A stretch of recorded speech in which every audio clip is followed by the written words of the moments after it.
Habíamos quedado en el capítulo 14, donde dice el Señor: el que acepta mis mandamientos y los guarda, ese es el que me ama. Y el que me ama será amado por mi Padre, y yo le amaré y yo mismo me manifestaré a él. Es decir, de nuevo, la condición: guardar sus mandamientos, cumplir sus mandamientos, observar sus mandamientos. Y es amado el que cumple los mandamientos de Cristo. Ya dijimos cuáles son. Es amado por el Padre, y yo mismo me manifestaré a él. Y luego habla de Judas, ¿no? El Iscariote. Dice: Señor, ¿y qué ha pasado para que te vayas a manifestar a nosotros y no al mundo? Y vuelve el Señor con lo mismo: si alguno me ama, guardará mi palabra, y mi Padre le amará, y vendremos a él y haremos morada en él. Es decir, aquí agrega algo más. Es como yo decía, ¿no? Creo que comentó, es como el tornillo, ¿no? Gira, pero cada vez penetra un poco más, en cada giro un poco más. Y aquí está hablando de nada menos que la inhabitación, ¿no? Es decir, ser inhabitado por Dios. ¿Por qué? Porque está en gracia, el justo es el que está inhabitado, el que está, Dios está en él. Y dice: la palabra que escucháis no es mía, sino del Padre. Os he hablado de todo esto, estando con vosotros, pero el Paráclito, ahora lo llama directamente no el otro Paráclito, sino el Paráclito, el Espíritu Santo, dice, que el Padre enviará en mi nombre, Él os enseñará todo y recordará todas las cosas que os he dicho. Bien, dos cosas. Primero, el Padre enviará al Espíritu.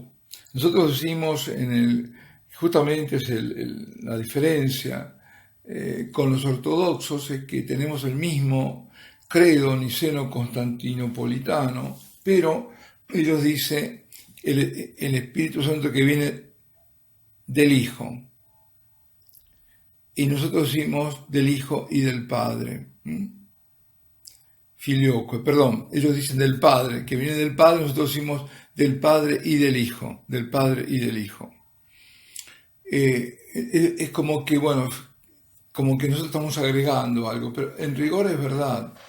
Está bien, porque viene del Padre y viene del Hijo. Es enviado del Padre por el Hijo. Por el Hijo viene el Espíritu Santo. Y dice además aquí, usa el término recordar, dice: enviará el Espíritu Santo, os enseñará todo y os recordará.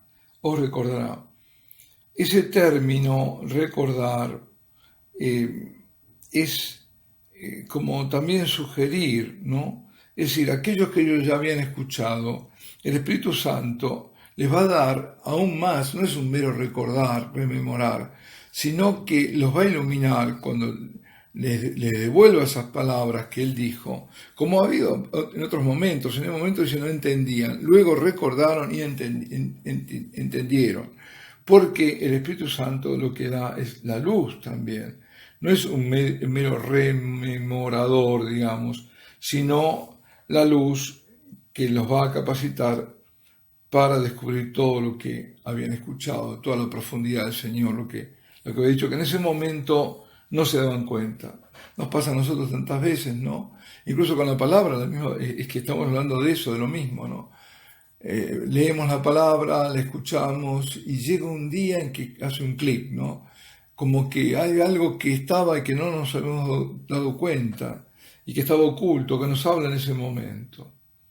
Y después aquello que decimos, ¿no? Después de la consagración, durante la misa, al final, bueno, esa parte del rito, después del Padre Nuestro, cuando dice el sacerdote: la paz os dejo, son las palabras del Señor, ¿no?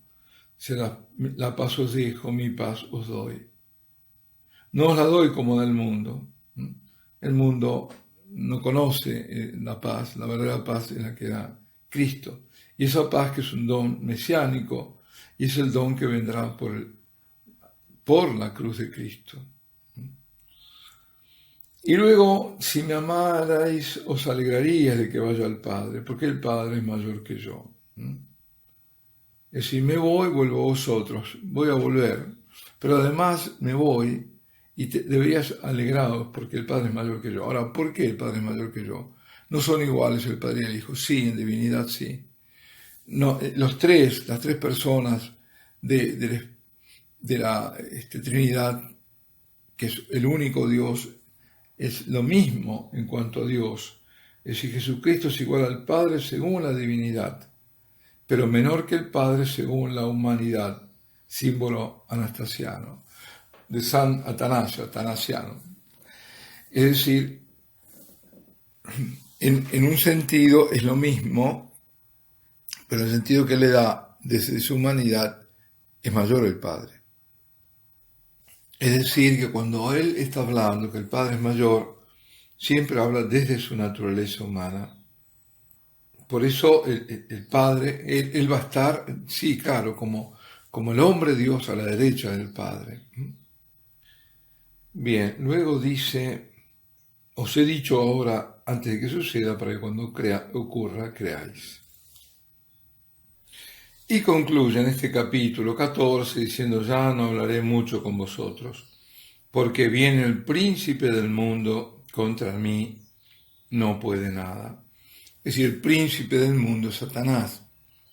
Y fijémonos que le llama príncipe del mundo, es decir, tiene poder sobre este mundo. A veces dicen, no, es un mentiroso. No, tiene poder. Y no es de despreciar, de evaluar. Es un poder real que tiene sobre este mundo. Pero no tiene poder sobre Cristo ni sobre nosotros.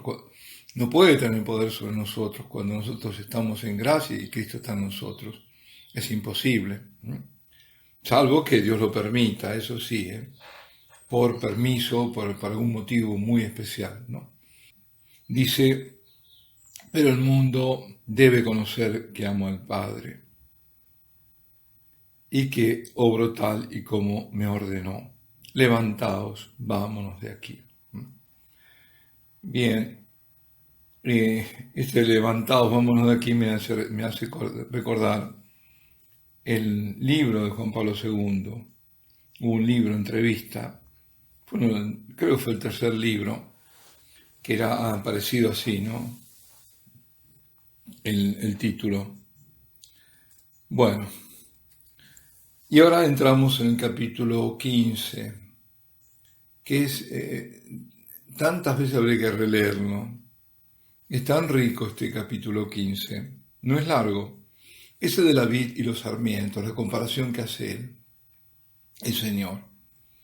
Y después, claro, la ley del amor habla también, y del odio del mundo. Pero sobre todo esta primera parte, la vid y los sarmientos, que lo tendremos muy escuchado, pero que no, eso no importa, no es óbice, no tienes un obstáculo para volver a leerlo, releerlo.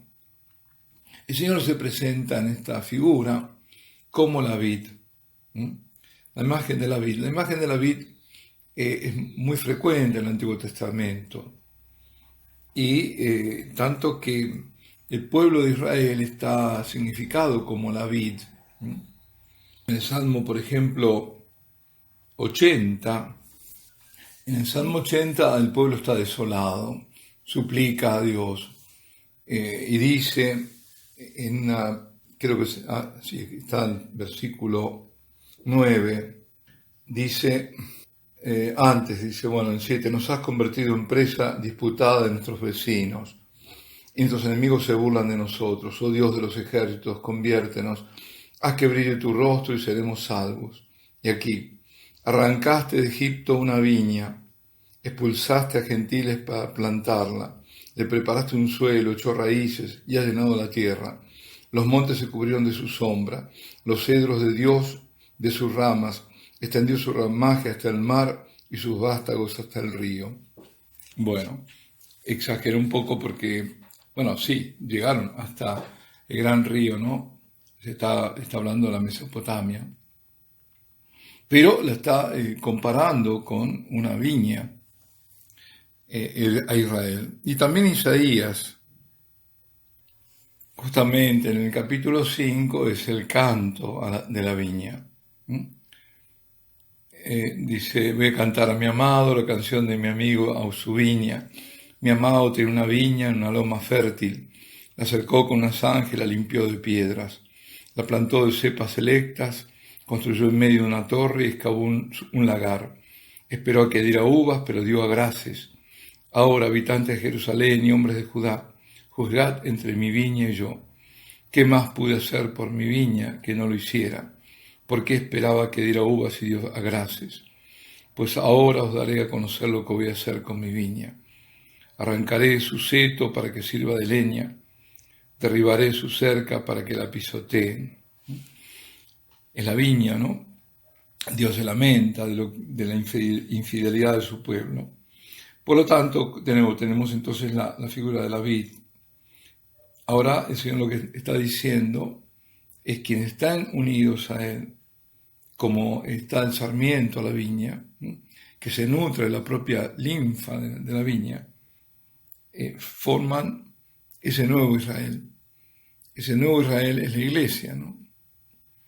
Y es esa unidad profunda de la iglesia junto a Él, ¿no? Es una de las figuras, ¿no?